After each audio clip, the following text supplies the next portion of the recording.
Bonjour à tous, Ahlan wa sahlan bikom. Nous allons continuer la leçon numéro 1 de grammaire arabe.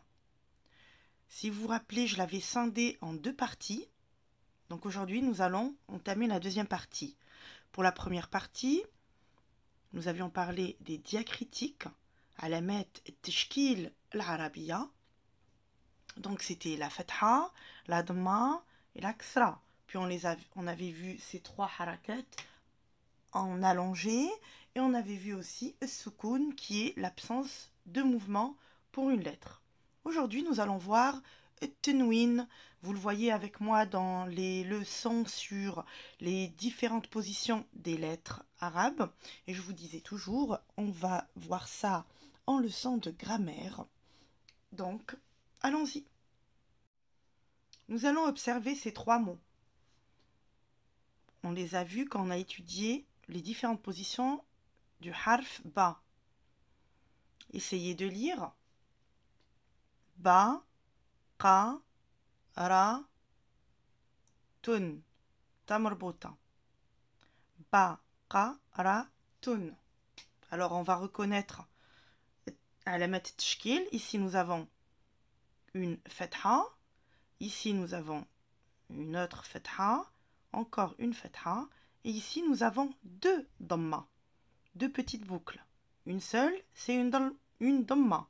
Les deux ensemble, tenwin avec la dhamma. Ba, qa, ra, tun. Le tenwin consiste à prononcer un noun à la fin des mots qui sont indéterminés. Ici, baqaratun, une vache, c'est une vache quelconque. Ce n'est pas une vache bien définie, bien déterminée. Une. Si c'était une vache bien définie que l'on connaît, ce serait la vache. D'accord? Donc en arabe, pour déterminer un mot, il faut rajouter l'alif, je vais vous le mettre ici, ou l'em. Alif, lem, ces deux lettres-là, quand on les met en début d'un nom, ce nom devient déterminé.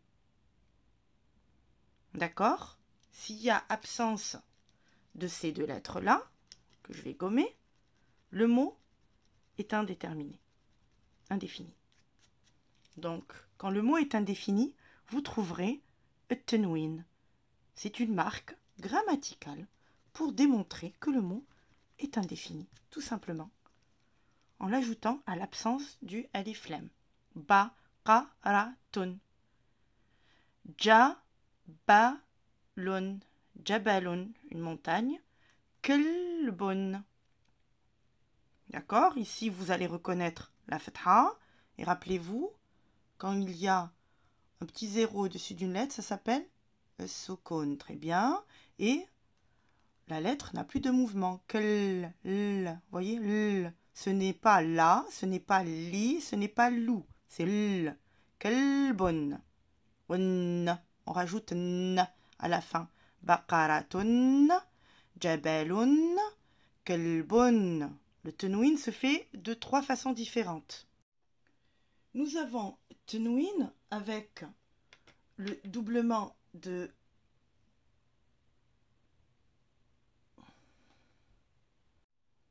Pour un premier exemple, nous allons voir tenwin avec le mot yadun. Ya avec fatha et harf dal avec dhamma qui est doublé, c'est tenwin. Pour ajouter le nun, s'il n'y avait pas les deux dhamma, on dirait yadou. Mais comme il y a les deux, on dit yadun. On rajoute le nun. D'accord? On double. Quand la marque au niveau du graphisme, c'est de doubler la dhamma. Et au niveau de la prononciation, c'est de prononcer la dhamma en rajoutant le nun. Yadun. Yadun. Voilà pour yadun. C'est une main.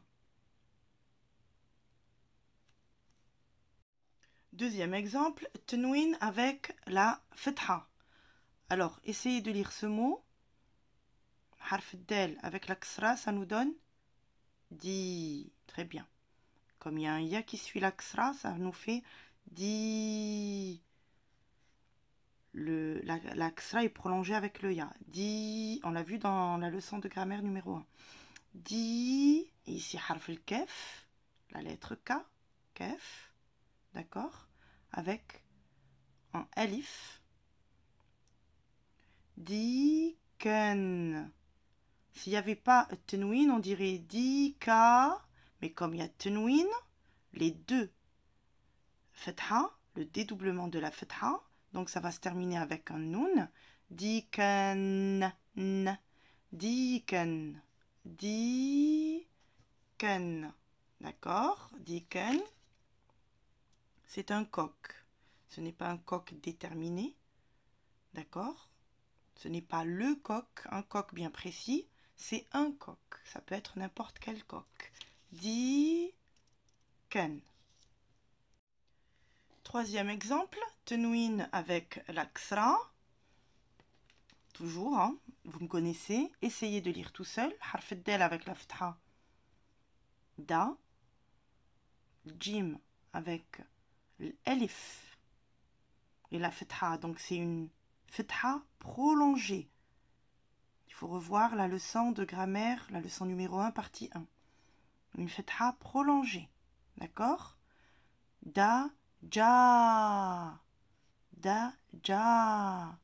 Et ici, j'ai encore harf jim, mais avec un dédoublement de la ksra. Donc c'est tenwin. Si je n'ai qu'une seule ksra, je vais dire ji. Da, ja, ji. Mais comme j'ai un dédoublement de la ksra, c'est da, ja, jin. Je rajoute le nun. Da, ja, jin. Da, ja, jin. Qui veut dire des poules. Des poules. Pas les poules. Ça ne les détermine pas. C'est des poules inconnues. Des poules. Dajajin. Donc pour la vidéo d'aujourd'hui, nous avons vu tenwin. Tenwin consiste à doubler la haraka à la fin d'un mot. Le mot est indéterminé. C'est pour ça qu'on utilise tenwin. Alors il faut que vous reteniez qu'avec tenwin avec la fatha, le mot doit avoir un alif à la fin.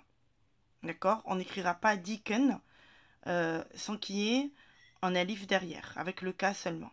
Alors nous avons ici yadun, on a doublé la dhamma, yadun, vous entendez le N, diken, dajajin, à chaque fois vous entendez le nun, c'est pour ça que ça s'appelle tenwin, parce qu'il y a le mot nun dedans, tenwin.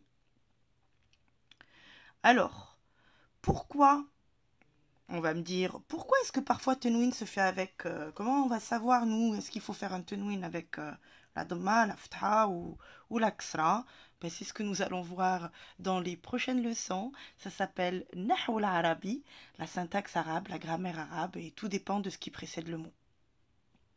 Voilà, je vous dis à la prochaine vidéo. Allez, révisez bien.